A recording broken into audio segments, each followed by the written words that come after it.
Hi, my name is Steve Nemekis. I'm a university professor. My daughter Kalina is going to teach you something about the science of making cookies. Hi everyone, my name is Kalina and I'm going to be talking about the science of making cookies. If you'd like to follow along and make your own cookies, I'll put the ingredients on the screen now.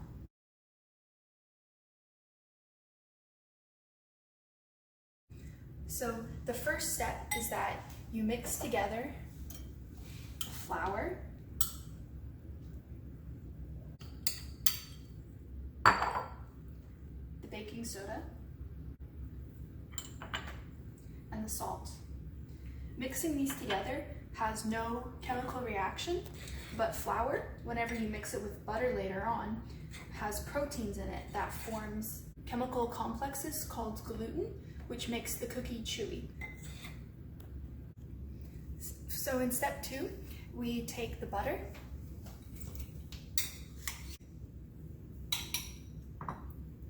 white sugar or granulated sugar, and brown sugar. The sugar adds flavor and also participates in a group of chemical reactions known as Maillard reactions that give the cookie some flavor. The butter acts as an emulsifier and coats the gluten complexes whenever we add the flour to help keep them smaller so the cookie isn't too chewy. And now I'm going to mix it up with the beater.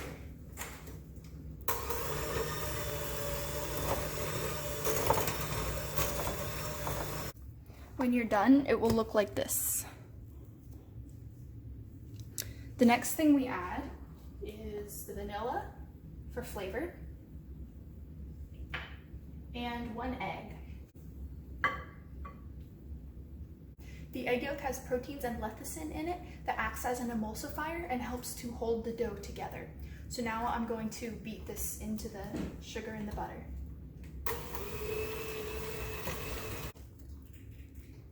When you're done, it should look like this.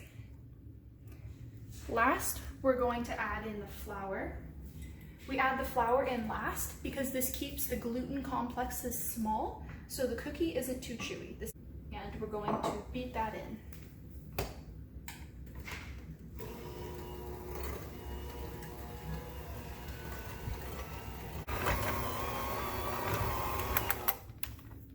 When you're done, it'll look like this. Last, we add the chocolate chips in. This is just for flavor again. But this time, instead of using the beater, we're going to stir it in with a spatula. The last step before we bake it is to roll them out and put them onto cookie sheets. So we're going to roll the cookies out. And baking cookies is an endothermic reaction, which means it needs heat for the reaction to continue. So when these cookies go into the oven, heat will cause the baking soda to decompose into its parts: sodium carbonate, water, and carbon dioxide. So the carbon dioxide gas, CO2, and the water vapor, H2O, expand with the heat, which creates pockets in the cookie.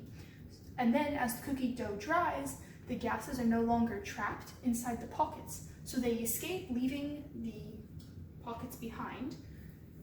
This helps the cookies rise and also make sure they won't be too dense.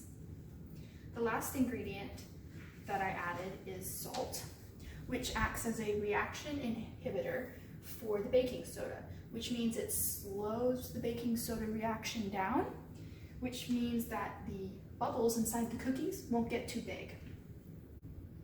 Now I'm just going to continue to roll these out.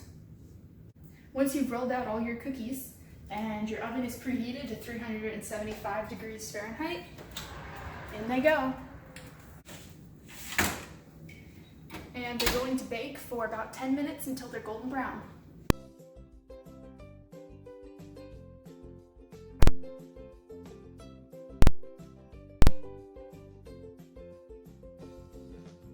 So after 10 minutes, you can take your cookies out of the oven once they looked browned.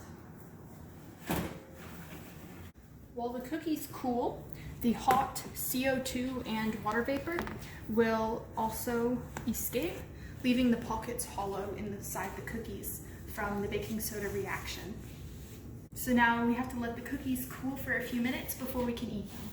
And once they come out of the oven and you let them cool for a few minutes, you can get a flipper and take them off the trays, loosen them from the tray.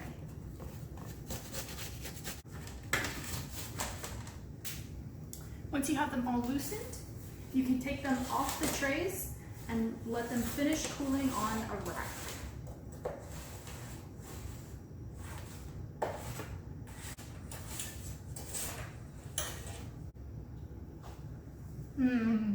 They're so good. So now before we enjoy our cookies, I have a question for you guys to see if you were paying attention. Tell me the purpose of one of the ingredients that I added to the cookie. Flour, butter, egg, baking soda, salt, and sugar. Pause the video and answer.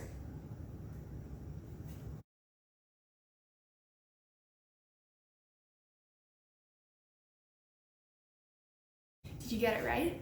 Now let's finish off these cookies.